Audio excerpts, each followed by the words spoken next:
أعوذ بالله من الشيطان الرجيم. بسم الله الرحمن الرحيم.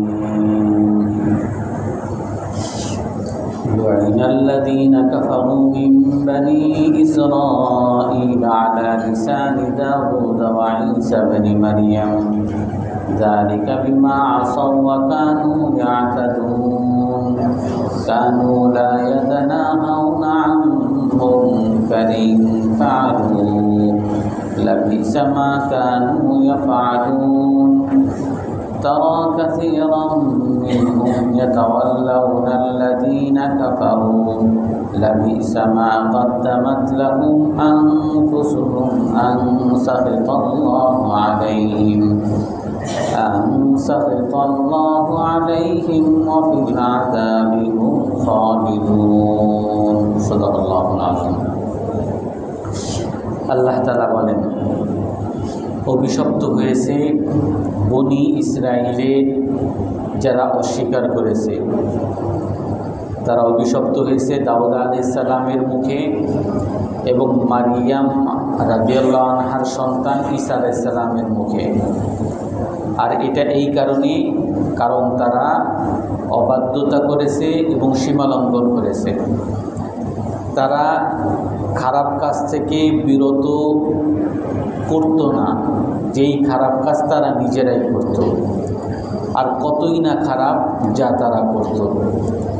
আপনি তাদের অধিকাংশকে দেখবেন যে তারা কাফেরদের সাথে বন্ধুত্ব করে, আর কতই না খারাপ যেগুলো তারা করে, কারণ আল্লাহ তাআলা তাদের উপরে রাগ হয়েছে এবং আযাবের মধ্যে তারা চিরস্থায়ী থাকবে। এই আয়াত, এটা অনেক প্রসিদ্ধ আয়াত, আপনারা হয়তো অনেকেই জানেন এই আয়াত সম্পর্কে। আল্লাহ তাআলা ঈসা আলাইহিস সালামের মুখে এবং দাউদ আলাইহিস সালামের মুখে বনি ইসরাইলের কাফেরদেরকে অভিশপ্ত করেছেন, কারণ তারা অস্বীকার করেছে এবং সীমালঙ্ঘন করেছে এবং তারা খারাপ কাজ থেকে বিরত রাখত না, তারা খারাপ কাজ নিজেরাই লিপ্ত করত। প্রথম কথা হলো যে বনি ইসরাইলের যারা কাফের, বনি ইসরাইল বলতে ইসরাইলের সন্তান, ইসরাইল মানে ইয়াকুব আলাইহিস সালাম।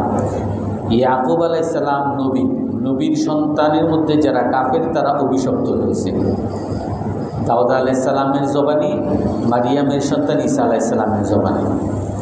আমাদের মধ্যে অনেকে আমরা মনে করি উনি পীরজাদা, উনি সাহেবজাদা, উনি পীরের বংশ, উনি নবীর বংশ, উনি সাইয়েদ বংশ। আমরা এরকম বংশের নাম উল্লেখ করে খুব সম্মান তাকে আমরা মাথার উপরে রাখি, তাকে কোনো সমালোচনা বা তার কোনো অসম্মান আমরা সহ্য করি না।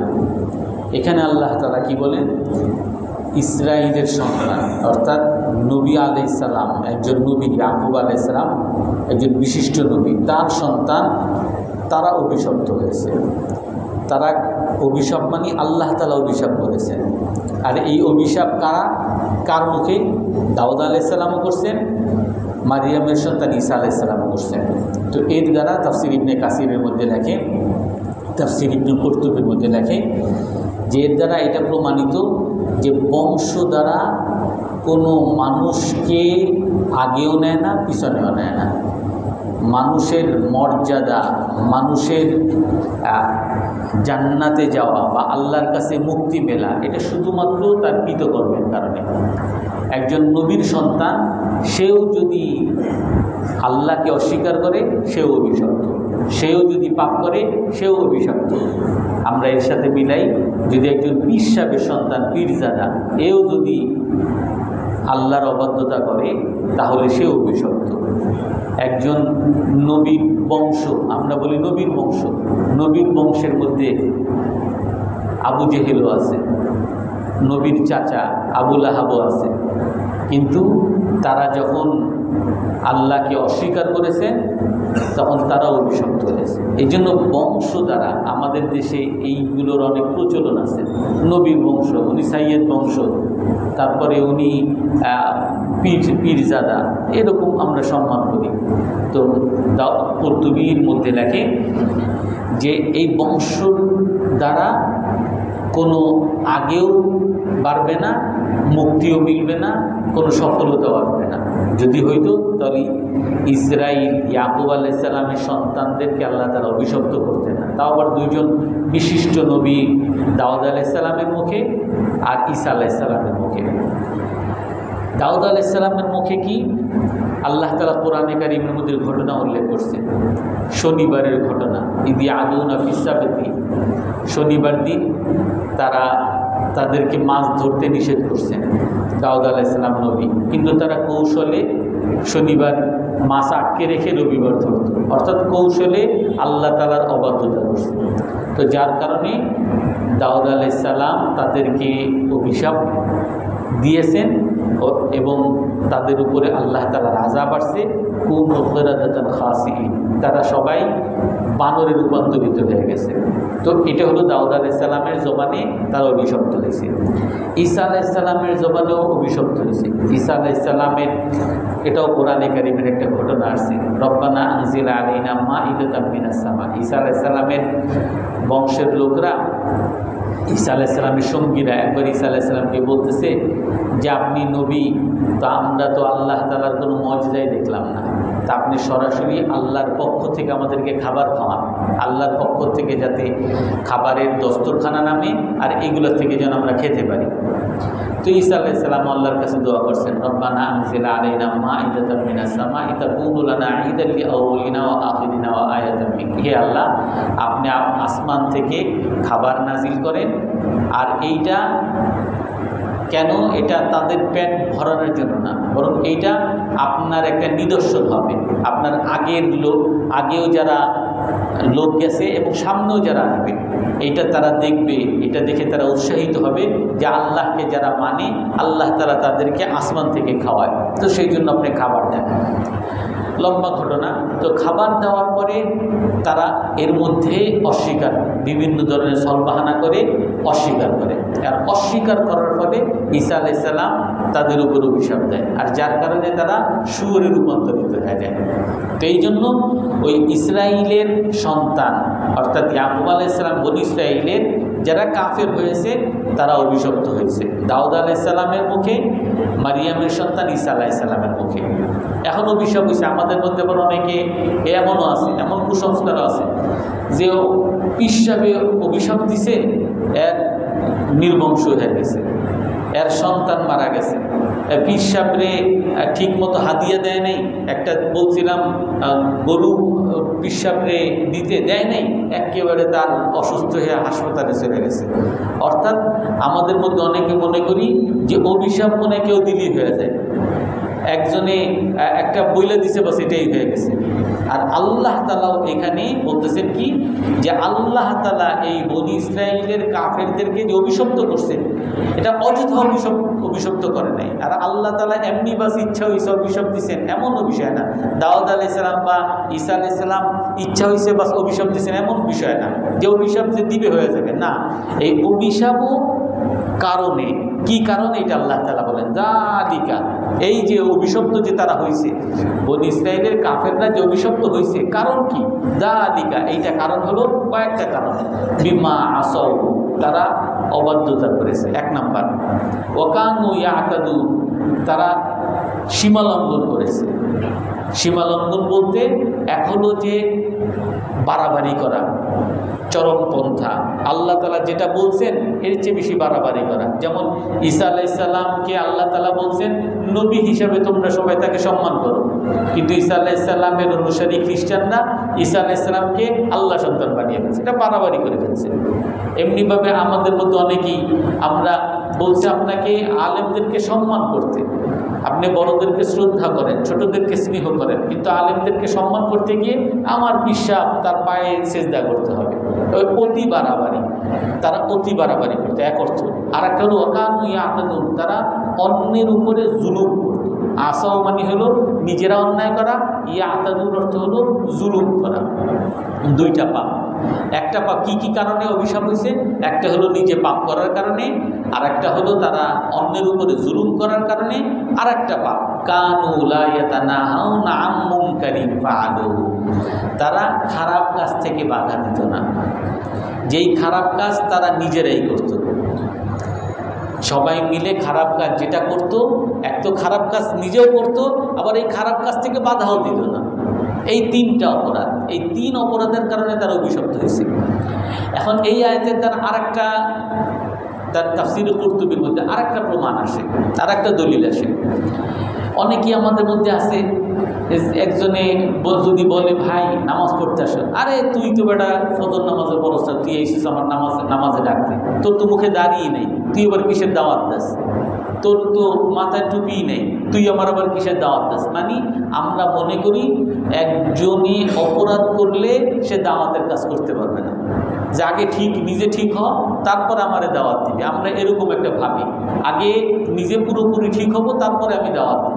না, আল্লাহ তাআলা কি বলেন যে এইটা অপরাধ, বাধা, খারাপ কাজ থেকে বাধা না দেওয়া এটা অপরাধ। যেই খারাপ কাজ তারা নিজেরা করতো, অর্থাৎ নিজে আমি পাপী, এইটা একটা পাপ, আবার আমি এই পাপ থেকে আরেকজনকে বাধা দেই না, এটা আর একটা পাপ, ডাবল পাপ। এটি আল্লাহ তাআলা বলতেছেন কানু লা ইয়াতানাহাউনা আন মুনকারিন, তারা খারাপ কাজ থেকে বাধা দিত না।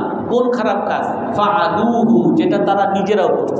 অন্য মানুষই খারাপ কাজ করে, সেও করে। আমার বন্ধু বান্ধব সবাই মিলে সিগারেট খাইতে, এখন সে ভালো হয়েছে, এখন সিগারেট খাওয়া ছেড়ে দিয়ে 3 চিল্লা গেছে, মাশাআল্লাহ দাড়ি রাখছে, টুপি রাখছে, এখন সিগারেট খাওয়া ছেড়ে দিছে। এখন এই যে সিগারেট খাইতো, এখন এই বন্ধু বান্ধবের সাথে দেখা, বন্ধু বান্ধব বলে সিগারেট খা, যে না ভাই আমি সিগারেট খাবো না, আমি সিগারেট খাবো না, ঠিক আছে, কিন্তু তাদের সাথে আমি বসে গল্প গুজব করতেছি। আর আপনি যদি বলেন যে ভাই সিগারেট খাওয়া ঠিক না, এই তুই তো আমাদের সাথে খাইছিস কতদিন আগে, এই দুটোটার প্রমাণই আয়াত। এখনো আমি আগে খাইছি বা এখনো খাই, তারপরও আমি নিজে এটা লজ্জিত, আমি খারাপ কাজ করতেছি এবং এইটার জন্য আমি দাওয়াতও দিব। দুটোটাই আমার দায়িত্ব। এমন না যে আমি সিগারেট খাই, আমি আরেকজনকে কেমনে দাওয়াত দিই, না, আমি সিগারেট খাই, আমি তওবা করার চেষ্টা করতেছি, আমি আরেকজনকে দাওয়াতও দিব, ওই সিগারেট খাওয়া ঠিক না, সিগারেট ছেড়ে দাও। তো এই জন্য আল্লাহ তাআলা কি বলেন যে তারা অভিশপ্ত হয়েছে। অভিশপ্তের 3টা কারণ, একটা হলো নিজেরা পাপ করছে, আর একটা অন্যের উপরে জুলুম করছে, আর একটা তারা খারাপ কাজ থেকে বিরত রাখে নাই। তাফসীর ইবনে কাসিরের মধ্যে এই আয়াত সম্পর্কে বা এই বিষয়টা সম্পর্কে অনেকগুলো হাদিস আছে। তার মধ্যে এক হাদিস যেটা রাসূলুল্লাহ সাল্লাল্লাহু আলাইহি ওয়াসাল্লাম তিরমিজি শরীফের মধ্যে আসছে, আবু দাউদ শরীফের মধ্যে আসছে, মুসলিম শরীফের একটা হাদিস আছে, অনেকগুলো হাদিস আসছে, মুসনাদ আহমদের মধ্যে হাদিস আসছে। রাসূলুল্লাহ সাল্লাল্লাহু আলাইহি ওয়াসাল্লাম বলেন ইন্নাম আউওয়ালা মা দাখালা নাকসু ফি বনি ইসরাঈল, বনি ইসরাঈলের মধ্যে সর্বপ্রথম অধঃপতন কেমনে আসছে। এই আয়াত আল্লাহ তাআলা কি বনি ইসরাঈল অভিশপ্ত হয়েছে, এটার ব্যাখ্যা রাসূল হাদিসের মধ্যে বলেন বনি ইসরাঈলের সর্বপ্রথম অধঃপতন কেমনে আসছে। এক হলো তারা অনেকেই একজন ভালো মানুষ, ইদা রাআল আলিমু কানা ইয়াকুলু ইত্তাকিল্লাহ ওয়া দা হাযা ওয়া দা মা তাসনা, যখন কোনো একজন আলেম বনি ইসরাঈলের মধ্যে অথবা কোনো একজন ভালো মানুষ অন্যদেরকে দেখতো তারা পাপ করে, তারা বলতো যে ভাই এটা অবাধ্যতা, এটা ছেড়ে দাও, এই যে সিগারেট খাওয়া এটা গুনাহ, ছেড়ে দাও, এই যে অবাধ মেলামেশা করো নারীদের সাথে এটা গুনাহ, এটা ছেড়ে দাও, বলতো এটা, এই যে নাটক সিনেমা দেখো, গান দেখো, এগুলো গুনাহ, ছেড়ে দাও, বলতো এটা। কিন্তু ওয়ালা ইয়ামনাহু আন ইয়াকুনা আকিলাহু ওয়া শারিবাহু ওয়া কাঈদা, এটা বলতো, কিন্তু পরের দিন যখন আবার দেখা হইতো তো তাদের সাথে আগে যেমন একসাথে বসে সবাই খাইতো, একসাথে বসে সবাই আড্ডা মারতো, একসাথে বসে যেমন গল্প করতো, আগে যেমন করতো তেমনই করতো। অর্থাৎ একজন পাপীর সাথে উঠা বসা আগে যেমন করতো সেরকমই করতো। অর্থাৎ শুধু একবার বলছে ভাই এই খারাপ কাজ, এটা করা উচিত না, কিন্তু তার আগে যেমন তার সাথে বন্ধুত্ব সেরকম বন্ধুত্বই বজায় রাখছে। আল্লাহ রাসূল সাল্লাল্লাহু আলাইহি ওয়াসাল্লাম কি বলেন, ফাদারাবাল্লাহু কুলুবা বা'দিহিম বিবা'দ, যখন তারা তার ওই বন্ধুত্ব ছাড়ে নাই, একজন পাপী তাকে বাধা দিছে, কিন্তু বাধা দেওয়ার পরেও আগের পুরনো বন্ধুত্ব ছাড়ে নাই, আল্লাহ তাআলা ওই পুরনো বন্ধুত্ব রাখার কারণে আল্লাহ তাআলা ওই খারাপ মানুষের মতো ভালো মানুষটাকেও বানিয়ে দিয়েছে। অর্থাৎ খারাপ মানুষ তো আছেই খারাপ, আর ভালো মানুষ যে ছিল তাকেও আল্লাহ তাআলা খারাপ বানিয়ে দিয়েছে। সবাই যখন খারাপ তখন আল্লাহ তাআলা লুইনাল্লাযীনা কাফারু, সবার উপর আল্লাহ তাআলা অভিশাপ দিয়েছেন, সবাইকে বানর বানিয়ে দিয়েছেন, সবাইকে শুয়োর বানিয়ে দিয়েছেন। এই আয়াত পড়ার পরে রাসূল সাল্লাল্লাহু আলাইহি ওয়াসাল্লাম কানা রাসূলুল্লাহ সাল্লাল্লাহু আলাইহি ওয়াসাল্লাম মুত্তাকিআন, হাদিসের মধ্যে আসে রাসূল এইভাবে হেলান দেওয়া ছিল। রাসূল এই কথা বলার পরে এইভাবে সোজা হয়ে বসছেন, আর সাহাবাদেরকে খুব আবেগের সাথে বলতেছেন, আল্লাহি লাতা'মুরুন্না বিল মা'রুফ ওয়া লাতানহাউন্না আনিল মুনকার, আল্লাহর কসম তোমরা ভালো কাজের আদেশ করতে থাকো, খারাপ কাজ থেকে নিষেধ করতে থাকো। লাতা'খুযুন্না আলা ইয়াদিজ যালিম, যদি কোনো জালিমকে আরেকজনের উপর অন্যায় করতেছে দেখতেছো, তার হাতকে আঁকড়ে ধরো, সে যাতে জুলুম না করতে পারে, আটকাও তাকে। ওয়ালা তা'তুরান্নাহু আলাল হাক্কি আতরা, তার হাতকে সত্যে নিয়ে আসো। সিগারেট খাইতেছে, তাকে জোর করে সিগারেট ছাড়াও। একজনে সিনেমা দেখে, গান শুনে, তাকে যেমনি হোক তাকে তুমি সেই খারাপ কাজ থেকে ফিরাও। রাসূল বলেন ফিরাও, যদি না ফিরাও লাতাদউনাহু ফালা ইস্তাজাবু লাকুম, কারণ তুমি যদি না করো তাহলে আল্লাহ তাআলা তোমার অন্তরকেও খারাপ মানুষের মতো করে দিবে, করার পরে এমন একটা পরিস্থিতি হবে যে আল্লাহর আযাব আসবে। লাতাদউনাহু, আল্লাহর কাছে দোয়া করবে, হে আল্লাহ আমাদেরকে আযাব থেকে বাঁচান, আমাদেরকে বানর বানিয়ে দিয়েছেন, আমাদেরকে মানুষ বানান, আমাদেরকে শুয়োর বানিয়ে দিয়েছেন, আমাদেরকে মানুষ বানান। দোয়া করবে, ফালা ইস্তাজাবু লাকুম, তোমাদের দোয়া কবুল হবে না।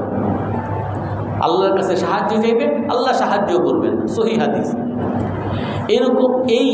এইরকম অর্থেরই আরও বেশ কয়েকটা হাদিস যে রাসূলুল্লাহ সাল্লাল্লাহু আলাইহি ওয়াসাল্লাম বলেন, যখন কোনো এলাকায় একটা খারাপ কাজ দেখা গেছে, গানের আসর হবে, এটা খারাপ কাজ দেখা গেছে, ওহুম কাদিরুন আলা আইয়ুনকিরু, আর এই এলাকার মানুষ তাদের ক্ষমতা আছে এটা বন্ধ করার, এই খারাপ কাজকে বন্ধ করার ক্ষমতা আছে, কিন্তু ফালাম ইউগাইয়িরুহু, এই খারাপ কাজকে বন্ধ করে নাই। ছেলে মেয়ে সবাই নাচানাচি করবে, গান গাবে, আর কিছু মানুষের ক্ষমতা আছে বন্ধ করা, তারপরও তারা করে নাই। যদি না করে আল্লাহ তাআলা ফালা লা ইউশিকান্নাল্লাহু আইয়াবআতা আলাইকুম ইকাবা, আল্লাহ তাআলা তখন শুধু ওই পাপীদের উপরে আযাব দিবেন না, ওই আযাব ওই এলাকার পুরো জনপদ, ভালো মানুষ খারাপ মানুষ সবার উপরে আল্লাহ তাআলা আযাব দিবেন। কারণ যারা খারাপ মানুষ তারা তো পাপ করতেছে, আর যারা ভালো মানুষ তাদের উপরে আল্লাহ কেন আযাব দিবেন? কারণ তারা অন্যায় কাজ থেকে বিরত রাখেনি, তারা নিজেরা ঠিক আছে ভালো মানুষ, কিন্তু তাদের উপর আরেকটা দায়িত্ব ছিল যে খারাপ কাজ থেকে বিরত রাখা, খারাপ কাজের প্রতিরোধ করা, এটা তারা করে নাই। এই কারণে আযাব যখন আসবে, খারাপ মানুষের সাথে ভালো মানুষকে আল্লাহ তাআলা লিপ্ত করাবে। এরকম আরো হাদিস আছে, ইন্নাল্লাহা লা ইউআযিবুল আম্মা বিআমালিল খাসসা, আল্লাহ তাআলা যখন আযাব দেন তখন বিশেষ কিছু মানুষের কারণে সকল মানুষকে আযাব দেন না। পাপ করছে, বেবিচার করছে কিছু লোক, গাঁজা খায় কিছু লোক, মাদকাসক্ত কিছু লোক, আর বাকি মানুষ তো সবাই ভালো। আল্লাহ তাআলা ওই কিছু মাদকাসক্তের কারণে সাধারণ সবাইকে আযাব দেন না, কিন্তু ইযা লাম ইয়াকদির ওয়া হুয়া কাদির, ইযা লাম ইউগাইয়ির ওয়া হুয়া কাদির, কিন্তু যখন এই মাদকাসক্ত খারাপ কাজ এগুলো হইতে থাকে আর ভালো মানুষ তারা সবাই চুপচাপ, তাদের ক্ষমতা আছে এটাকে বিরত রাখার, কিন্তু তারা করে নাই। যদি না করে লা ইউআযিবান্নাল্লাহুল আম্মাতা মাআল খাসসা, আল্লাহ তাআলা তখন ওই বিশেষ গোষ্ঠী, ওই মাদক গোষ্ঠী, গাঞ্জা গোষ্ঠী, এদেরকে তো আযাব দিবেনই, এর সাথে সাধারণ মানুষকেও আল্লাহ তাআলা আযাব দিবেন। সাধারণ মানুষকে কেন আযাব দিবেন? আমি তো পাপ করি নাই, কেন আযাব দিবে? আমি অন্যায়ের প্রতিবাদ করি না, এটাই পাপ। অন্যায়ের প্রতিবাদ না করা এটাই পাপ, খারাপ কাজ থেকে বিরত না রাখা এটাই পাপ। এই কারণে ওই পাপের কারণে আমিও আযাবে লিপ্ত। এরকম আরো হাদিস। এক হাদিসের মধ্যে রাসূলুল্লাহ সাল্লাল্লাহু আলাইহি ওয়াসাল্লাম বলেন, লা ইয়াহকিরান্না আহাদুকুম নাফসা, তোমরা নিজেকে কেউ অপমানিত করো না, নিজেকে কেউ অপমানিত করো না। সাহাবায়ে কেরাম জিজ্ঞেস করেন, কাইফা ইয়াহকিরুন্না আহাদুকুম নাফসা, হে আল্লাহর রাসূল, একজন মানুষ নিজেকে কেমনে অপমানিত করে? একজন মানুষ নিজেকে কেমনে অপমানিত করে? রাসূলুল্লাহ সাল্লাল্লাহু আলাইহি ওয়াসাল্লাম বলেন, ইযা কানা ইয়াউমুল কিয়ামা, যখন কিয়ামতের দিন হবে, তখন আল্লাহ তাআলা বান্দাকে বলবেন, হে বান্দা, মা মানাআকা আন তাকুলা ফিয়া কাযা কাযা, তোমার সামনে আমাকে অপমান করা হয়েছে, আমার রাসূলকে অপমান করা হয়েছে, আমার ইসলামকে অপমান করা হয়েছে, আর তুমি যে চুপ রয়েছো, তুমি যে কিছুই বলো নাই। তোমার সামনে বলা হয়েছে যে আল্লাহর বিধান শাসন লাগবে না আমাদের দেশে। তোমার সামনে বলা হয়েছে যারা নামাজ রোজা বেশি করে এরা সব মৌলবাদী, এরা সবাই উগ্রপন্থী। আমার ইসলাম আমি যে আদেশ দিছি পর্দা করা, এই পর্দার কথা যেই বলে সেই উগ্রপন্থী, সেই চরমপন্থী। আমার ব্যাপারে, আমার বিধানের ব্যাপারে, আমার রাসূলের ব্যাপারে যখন সমালোচনা করা হয়েছে, তুমি যে কিছুই বললা না, তুমি যে কিছুই বললা না, তখন সেই মানুষ বলবে, হে আল্লাহ, রাজাউতুকা ওয়া খিফতুন নাস, আমি মানুষের ভয় পাইছিলাম। মানুষে বলবো আমারে মৌলবাদী বলে আমার মামলা দিয়ে দেয় কিনা, আমি মূর্তির বিরুদ্ধে বলবো আমার আবার কোন ঝামেলায় ফেলে, আমি এই জন্য মানুষের ভয় বলি নেই। তখন আল্লাহ তাআলা বলবেন, আনা আহাক্কু আন তাখশানি, আমি তো সবচেয়ে বড় মালিক। ভয় যদি কাউকে পেতে হয় তাহলে আমাকে পাওয়া দরকার ছিল তোমার, কারণ আমি তোমার দুনিয়ার মালিক, আখিরাতের মালিক। তুমি যদি কাউকে খুশি করতে চাইতা, কাউকে যদি ভয় পাইতা, তাহলে আমাকে ভয় পাওয়া দরকার ছিল। অথচ সেটা না করে আমার ব্যাপারে যখন আমার সমালোচনা করা হয়েছে, আমার কোরআনের, আমার বিধানের, আমার রাসূলের সমালোচনা করা হয়েছে, তুমি চুপচাপ রয়েছো। আর সেই দিন মানুষ আল্লাহর সামনে অপমানিত হবে, আর আল্লাহ তাআলা তাকে জাহান্নামে নিক্ষিপ্ত করবে। এই জন্য এই খারাপ কাজ থেকে বিরত রাখা, এটা মুসলমানের অন্যতম একটা ফরজ বিধান। কারণ আপনি যদি খারাপ কাজ থেকে বিরত না রাখেন, আপনি যতই ভালো কাজ করেন আপনি মুক্তি পাবেন না। কোরআনে কারীমের মধ্যে স্পষ্ট আয়াত, আল্লাহ কি বলেন, ওয়াল আসরি ইন্নাল ইনসানা লাফি খুসর, সবাই ক্ষতির মধ্যে। ক্ষতি থেকে বাঁচতে হলে কি কি লাগবে? ইল্লাল্লাযীনা আমানু, ঈমান লাগবে, ওয়া আমিলুস সালিহাত, ভালো কাজ লাগবে।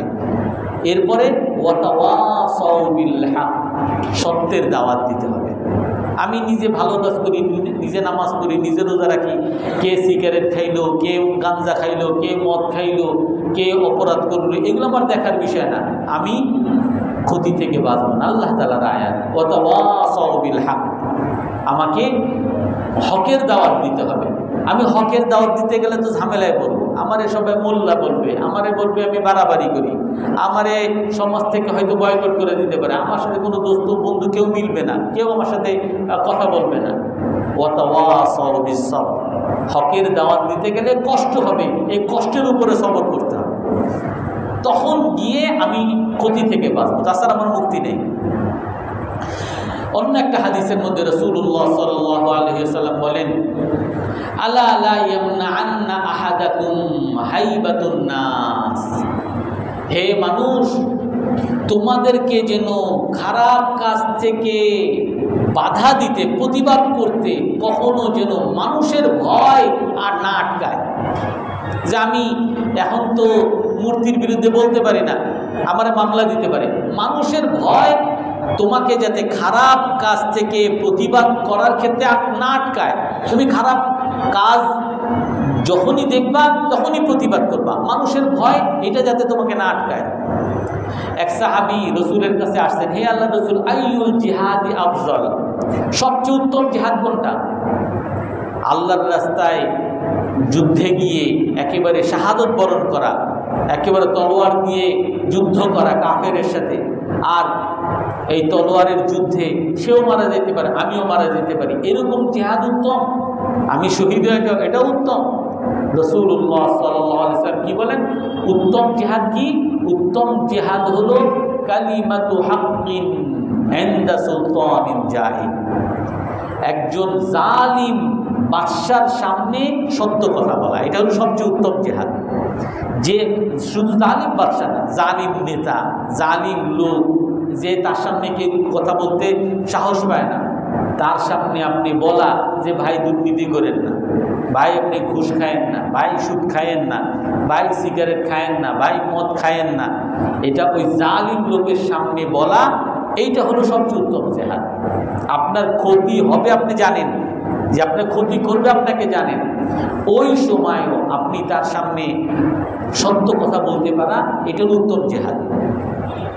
আর একটা হাদিসের মধ্যে আছে লা ইয়ামবাগি আন ইউদিল্লা নাফসা, মানুষ যাতে নিজেকে অপমানিত না করে। মানে রাসূলের হাদিস সবই তাফসীর ইবনে কাসিরের মধ্যে আনা হয়েছে, ব্যালেন্স, মানুষ যাতে আমরা সঠিক জিনিসটা জানতে পারি। লা ইয়ামবাগি আন ইউদিল্লা নাফসা, কেউ যাতে নিজেকে অপমান না করে। সাহাবায়ে কেরাম জিজ্ঞেস করেন, হে আল্লাহর রাসূল, কেমনে অপমান করবে?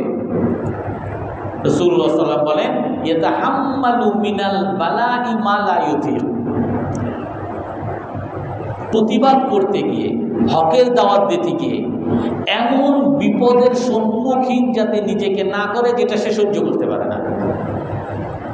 এমন বিপদের সম্মুখীন যাতে নিজেকে না করে যেটা সে সহ্য করতে পারে না। অর্থাৎ একজন মানুষ ইসলামের জন্য খুব তার জজবা, একেবারে মূর্তি ভেঙে ফেলো, কারণ আপনার খুব জজবা নিয়ে আপনি এক জায়গায় খুব প্রতিবাদ করলেন, আপনার ধরে নিয়ে এই যে জঙ্গি একেবারে আপনারে আটকায়া যাবজ্জীবন কারাদণ্ড। এখন আপনি জেলখানায় গিয়ে বলেন আমি বিরাট ভুল করলাম, আমার এত করার কি দরকার ছিল, এর চেয়ে আমি তাদের কাছে গিয়ে আপোষ করলাম যে ভাই আমি হিন্দু হয়ে যাবো, আমার এটা আপনি ছেড়ে দেন, নাউজুবিল্লাহ মিন যালিক। অর্থাৎ আপনি এই খারাপ কাজ করতে গিয়ে আপনি ভালো কাজ করতে গিয়ে একটা বিপদের সম্মুখীন হয়েছেন, কিন্তু এই বিপদে ধৈর্য ধারণ করার ক্ষমতা আপনার নাই। আপনারা যখন ক্লোজ ফায়ারে নিয়ে যায় আর বলে যে তুমি এটা করছো, আপনি সব মানে ইসলামের বিরুদ্ধে সব কিছু বইলে আসেন, আর আপনি জানেন যে আপনি এটা পারবেন না, এই ধৈর্য ধারণ করতে পারবেন না। তো আল্লাহ রাসূল কি বলেন, যে এমন বিপদের সম্মুখীন যাতে নিজেকে না করে যেটা সে সহ্য করতে পারবে না, আর এইটা যদি করতে যায় তাহলে সে যাতে নিজেকে অপমান করবে।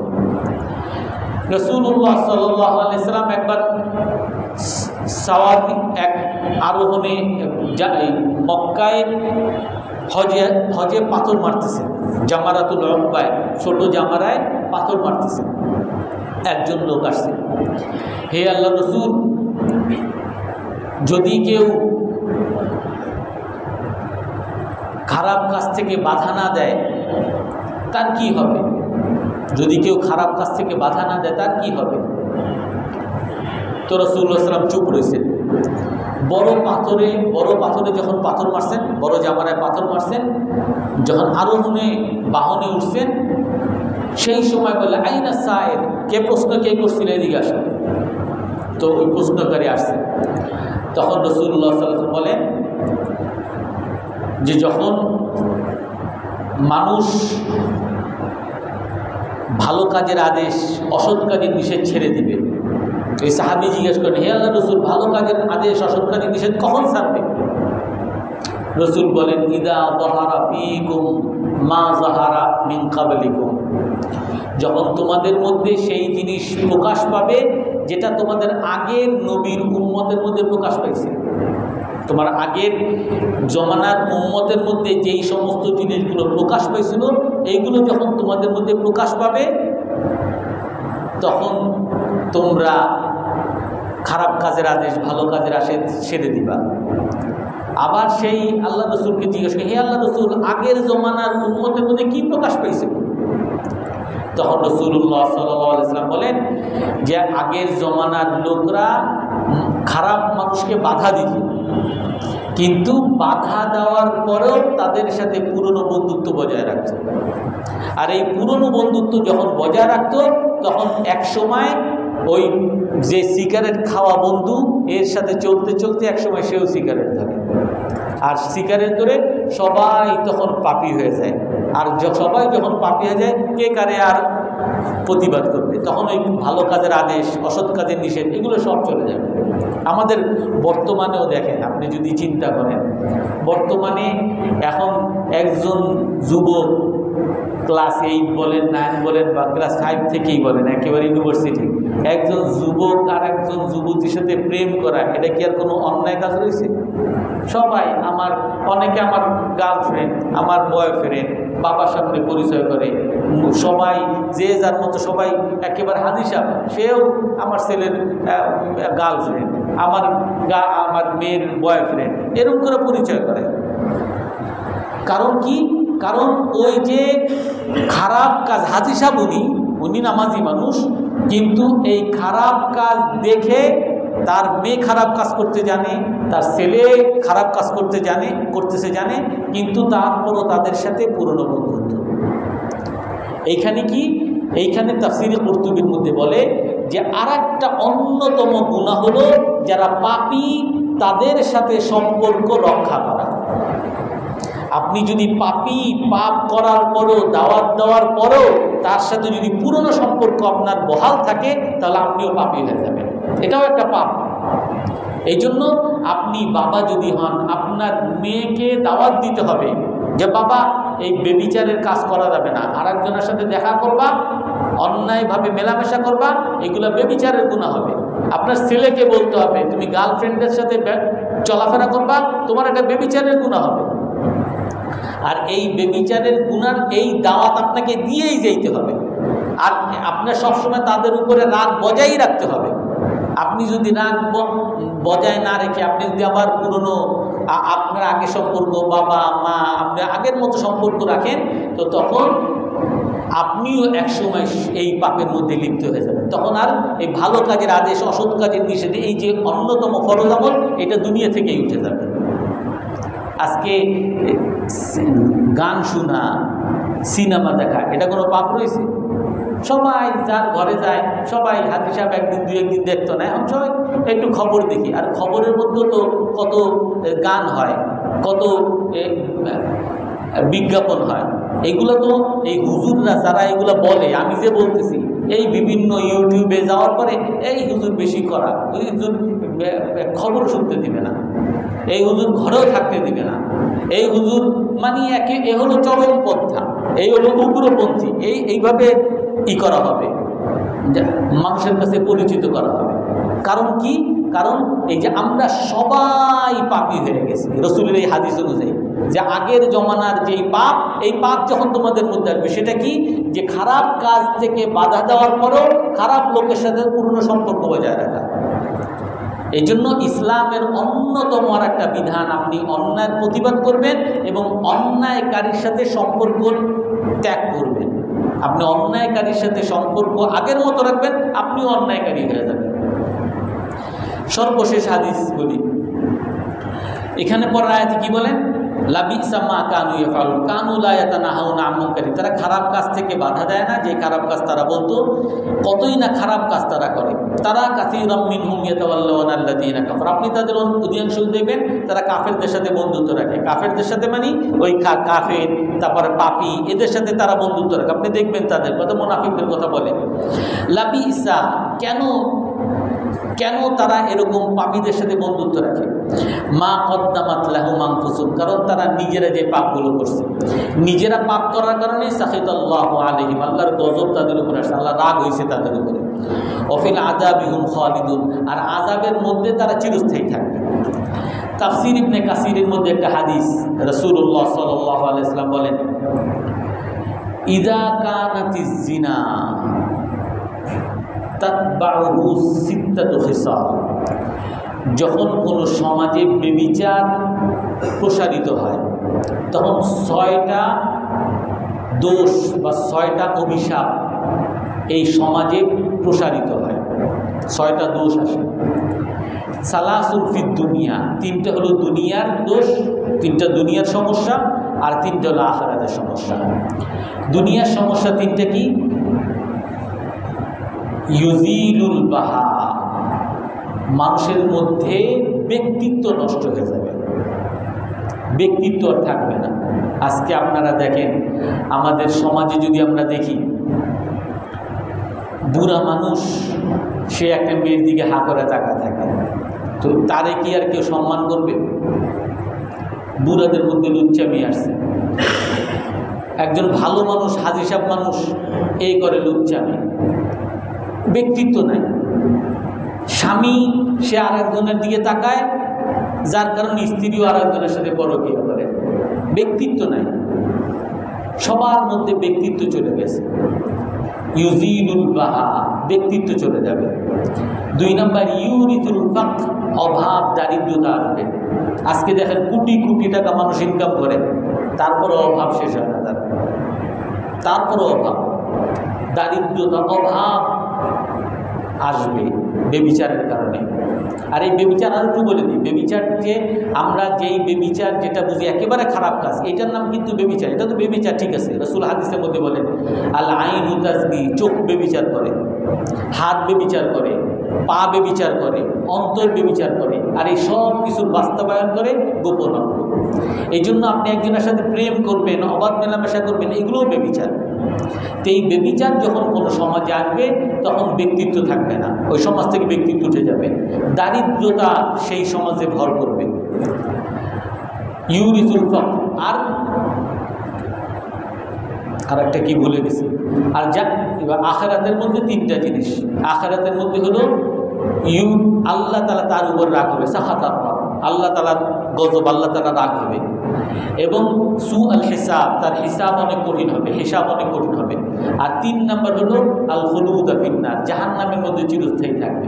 আপনি বলতে পারেন এর বেবিচার করা তো একটা পাপ, কি চিরস্থায়ী জাহান্নাম কেন? চিরস্থায়ী তো শুধুমাত্র কাফের হওয়ার কারণে আমরা জানতাম। এই চিরস্থায়ী জাহান্নামী আর আয়াত কোরআনের এক জায়গায় আসছে যে যদি কেউ আত্মহত্যা করে সে চিরস্থায়ী জাহান্নামী। এই চিরস্থায়ী জাহান্নামী ওলামায়ে কেরামের ব্যাখ্যা করেন যে এই চিরস্থায়ী বলা হয়েছে অনেক বড় পাপ, এইটা বোঝানোর জন্য। এই হাদিসের মধ্যে এরকম এই বেবিচারটা অনেক বড় পাপ, এটা বোঝানোর জন্য জাহান্নামের মধ্যে চিরস্থায়ী হবে। সর্বশেষ রাসূলুল্লাহ সাল্লাল্লাহু আলাইহি ওয়াসাল্লাম বলেন, যখন কোনো সমাজের মধ্যে ভালো কাজের আদেশ আর অসৎ কাজের নিষেধ থাকবে না, তখন সেইখানে 3টা দোষ আসবে। একটা হলো আল মুলকু ফিস সিগার, রাজত্ব আসবে ছোটদের মধ্যে। ছোটরা রাজা, ছোটরা নেতা হয়ে যাবে, ছোটরা প্রেসিডেন্ট হয়ে যাবে, ছোটরা বিভিন্ন পার্টির প্রধান হয়ে যাবে, ছোটদের মধ্যে রাজত্ব আসবে। তারপরে 2 নম্বর হলো আল ফাহিশাতু ফিল কিবার, বুড়াদের মধ্যে বেবিচার আসবে। বুড়া মানুষ ভালো হয়ে যাওয়ার কথা, হাজি সাহেব কথা, এরা আরও বেশি লুচ্চা হবে, বুড়াদের মধ্যে বেবিচার আসবে। আর 3 নম্বর হলো আল ইলমু ফি আরদালিহিম, অপমানিত মানুষের মধ্যে জ্ঞান আসবে। অপমানিত আরেকটা হাদিসের মধ্যে ব্যাখ্যা আসছে যে পাপীদের মধ্যে জ্ঞান আসবে, অর্থাৎ আলেম কিন্তু সে পাপী। তো পাপী হওয়ার কারণে সে তো নিজেও সুদ খায় আর মানুষের বিভিন্নভাবে সুদ এমনি করলে যায়, এই ফতুয়া দিতে থাকে। নিজেও বেবিচার করে, অবাধ মেলামেশা করে, আর কয় না এটা মুখ খোলা যায়, ওইটা খোলা যায়, এমন করে মানুষকেও বিভ্রান্ত করে। তো এই কারণে এই আয়াতের দ্বারা এইটা খুব স্পষ্ট যে মানুষ অভিশপ্ত হবে, মানুষ জাহান্নামী হবে, মানুষ জান্নাতে যেতে পারবে না 3টা কারণে। একটা হলো নিজেরা পাপ, অন্যের উপরে জুলুম, পাশাপাশি অন্যায়ের প্রতিবাদ না করা। এমনিভাবে মানুষ জান্নাতে যেতে হলে তাকে অবশ্যই দুনিয়ার দারিদ্রতা থেকে, দুনিয়ার সৌন্দর্য তাকে বরকত পেতে হলে অবশ্যই তাকে নিজে ভালো হওয়া এবং অন্যের উপরে জুলুম না করা, এবং সাথে সাথে তাকে অন্যায়ের প্রতিবাদ করতে হবে, ভালো কাজের আদেশ আর খারাপ কাজের নিষেধ, এই গুণও তার মধ্যে, এই বৈশিষ্ট্য তার মধ্যে থাকতে হবে। এই বৈশিষ্ট্য যদি না থাকে, আপনি যতই হাজি সাহেব হন, আপনি যতই নামাজি হন, আপনার মধ্যে দাওয়াতের মানসিকতা, দাওয়াতের চেতনা যদি না থাকে, যে দাওয়াত দিবে হুজুররা, খতিব সব শুধু দাওয়াত দিবে, আমার ছেলে মেয়ে নামাজ না পড়ে খতিব সব দাওয়াত দেবে, হ্যাঁ বয়ান শুনবে না। আপনি মুসলমান হিসাবে আপনার এই দাওয়াতের চেতনা আপনার মধ্যে আসতে হবে। আর যদি না আসে আমরা জান্নাতে যেতে পারবো না। আর যদি আসে তখন আমরা দুনিয়াতেও সফল হব, আর আখিরাতেও আল্লাহ তাআলা আমাদেরকে জান্নাত দিবেন। আমরা সবাই করবো তো ইনশাআল্লাহ। আল্লাহ তাআলা আমাদেরকে আমল করার তৌফিক দান করুন। কার কোনো প্রশ্ন আছে?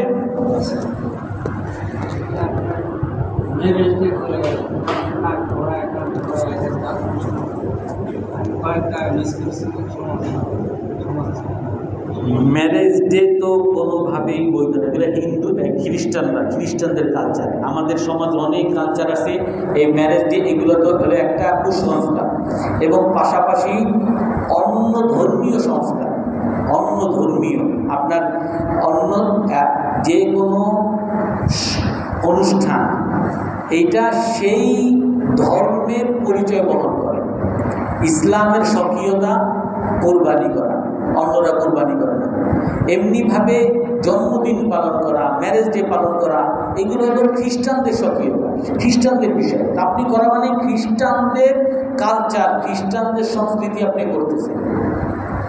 হাদিসের মধ্যে আছে মান তাশাব্বাহা বিকওমিন ফাহুয়া মিনহুম, যে যেই জাতির সাথে সাদৃশ্যতা অবলম্বন করবে সে তাদের অন্তর্ভুক্ত হবে। তা আপনি যদি খ্রিস্টানদের কালচার আপনি অনুসরণ করেন, আপনি খ্রিস্টানের অন্তর্ভুক্ত এই হাদিস অনুযায়ী। এই জন্য এটা কোনোভাবেই ঠিকও না, বৈধ না। মোবাইলের মধ্যে তেলাওয়াত শুনলে সব আছে? মোবাইলের মধ্যে তেলাওয়াত শুনলে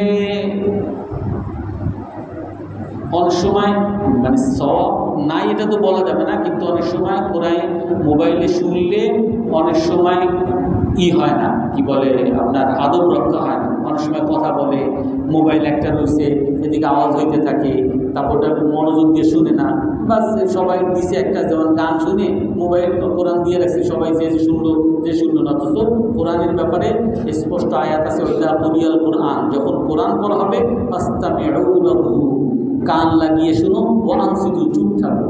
কিন্তু ওই যে মোবাইলে সাধারণত যারা লাগায় এরা নিজেও শুনে না, আর অন্য মানুষেরকেও শুনে না, এর দ্বারা এই আদব রক্ষা হয় না।